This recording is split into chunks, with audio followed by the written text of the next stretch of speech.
So I received an email from one of my viewers this evening who does some delivery work on the side for Uber Eats, and he tells me that they are rolling out a policy for all their delivery customers that you might be alarmed by and you might not approve of, and it might have a detrimental effect on business, but that'll be for them to find out. But before I come to that, I'm going to talk in general about the plummeting of the support for digital ID. Shock, horror, the support plummets after Keir Starmer announced the policy. Now, obviously, this has been going around and about for a very long time, and they tried to introduce it in 2009, and it was withdrawn. But that might have something to do with the way that Keir Starmer announced it, because he sounded quite authoritarian to me. Let's just remind ourselves of exactly what he said, how he sounded, and how he said it when he said it. Listen to this. And that is why today I am announcing this government will make a new free-of-charge digital ID mandatory for the right to work by the end of this Parliament. Let me spell that out. You will not be able to work in the United Kingdom if you do not have digital ID. Now, I don't consider myself a body language specialist, but I do have a good idea about body language, and when someone stands upright, puts their hands together and then says, "Let me spell that out," you will not be able to do X without Y. That's being fairly authoritarian, to me. Anyway, let me know what you think in the comments. I think that was quite authoritarian. But digital ID is one thing. But when you roll that out across lots of different sectors, lots of different companies, lots of different interactions with these companies, how your ID might come into play with all of those, it can get quite alarming. Now, most alarmingly, you might think, well, you wouldn't want someone to get hold of your ID. And that is where this story comes in from my viewer, because he writes and tells me that he does some delivery work on the side and received a notification from Uber Eats that they will make a change to the rules around age-restricted orders. Now, it's been in the news about people ordering, knives and things like that may be used for nefarious and illegal purposes, and they want to make it stricter for ordering and receiving those goods.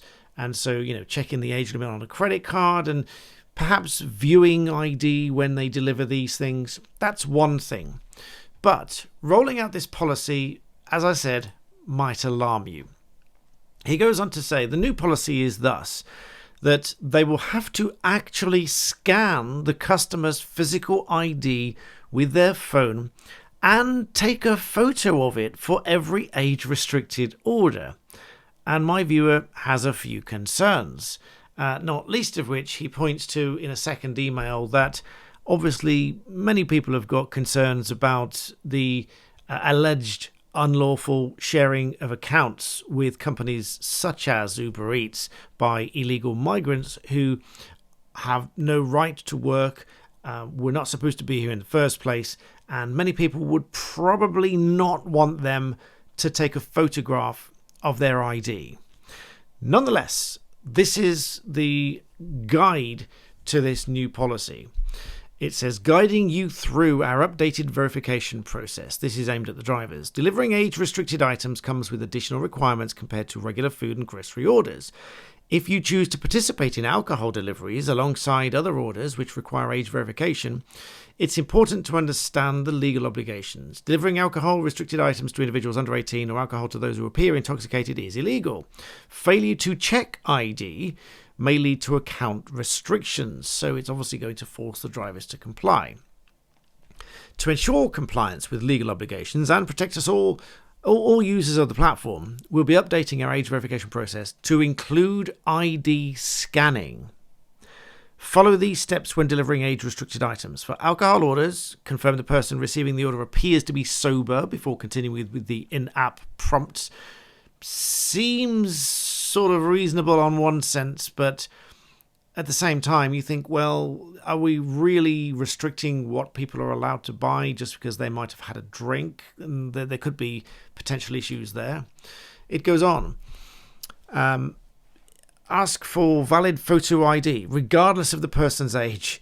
So it could be someone who's clearly old enough, without being disrespectful, to buy alcohol. Ask for valid ID, regardless of the person's age. Recipients are informed ahead of the time that they must provide ID to receive age-restricted items. Ensure the person receiving the delivery matches the photo. And you might ask the same of the delivery driver, because if they're sharing accounts, you might then reciprocate and say, well, actually, show me your ID to make sure that you are the person who's authorized to deliver these goods and not just renting them from somebody else unlawfully on the platform, allegedly, apparently. If the ID doesn't match, then let the recipient know that you legally cannot deliver the order. Again, sounds fair enough. Use the in-app scanner to verify the person is over 18. This scan usually takes a few seconds. If the verification fails, you'll be prompted to enter the customer's full name, date of birth, and expiry date from their ID. Do not use your personal camera app to take a photo of the person's ID. Once these steps are complete, you hand over the order and complete the delivery. The app will prompt you to scan ID for anyone receiving age-restricted items, regardless of the age they appear, to ensure you can meet your legal requirements to verify the age of the recipient. We've also reminded customers of their responsibilities to have their ID ready to help the process run smoothly.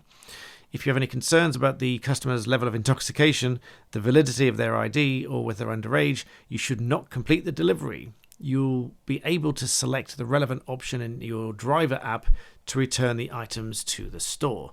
Now, this raises various legal questions as to what if they verify it and it's wrong? Whose responsibility is it? What if they deliver it and it just was wrong?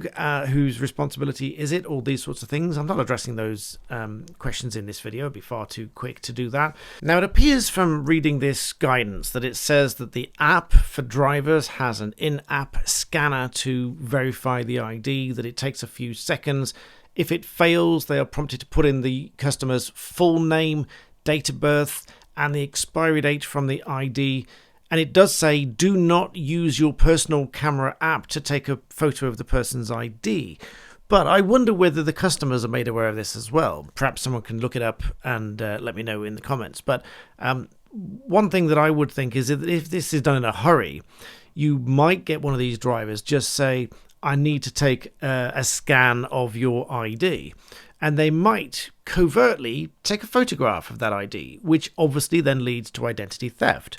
Now, I mean, this video is not sponsored, but that is why I support companies such as NordVPN and Incogni on my channels, because they help to prevent identity theft. Identity theft is probably one of the most horrendous crimes somebody can suffer that is obviously, non-physical and such, but having their whole identity stolen and thus losing all their money, losing access to all sorts of other things can be quite horrendous. So I can see how this could, in some cases, lead to identity theft if the person using this app is nefarious or perhaps is not authorized.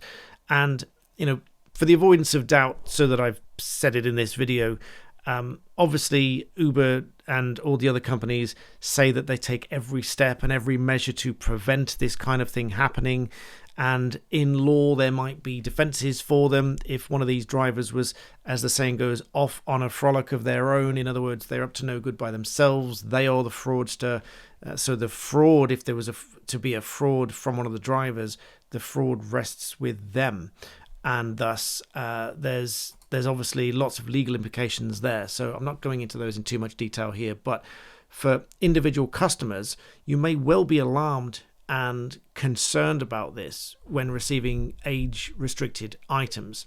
So I thought that was quite interesting just to do my initial reactions video to this email. It's a lengthy email. I haven't done the email justice with the detail that he went into, talking about this and his experience, his suspicions, his concerns with the system and all of these sort of things. So I will look into that further, but if anyone else has any experience with that as a driver, as a customer, I don't use it myself, but let me know. I would like to look into that. I would like to know more about it.